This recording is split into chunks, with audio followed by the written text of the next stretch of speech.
কে বলেছিল ছাড়তে? আমার ছাইদানিতে যতটুকু ছাই জমেছে ততটুকু ভালোবাসলেও তো পারতে।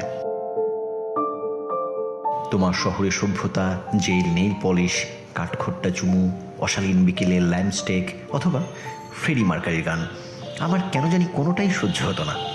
আমি ডুবে থাকতাম রিকশার টুংটাং শব্দে অথবা একটি মরে যাওয়া হলুদ গাছে এসে করে। তুমি আমাকে উন্মাদ বলতে, অসামাজিক বলতে। শুনেছি ইদানিং নাকি আর বলো টলো না। প্রায়শ্চিত্ত তোমাকে পেয়ে বসেছে। ভেতরে ভেতরে তোমার ভীষণ ফিরবার তারা এখন। আর দেখো, এই আমি হার্টের বাইপাস সার্জারি নিয়েও কি সুখে সিগারেটের ধোঁয়া উদযাপন করি। কে বলেছিল ছাড়তে? আর কটা দিন থেকে গেলেও পারতে।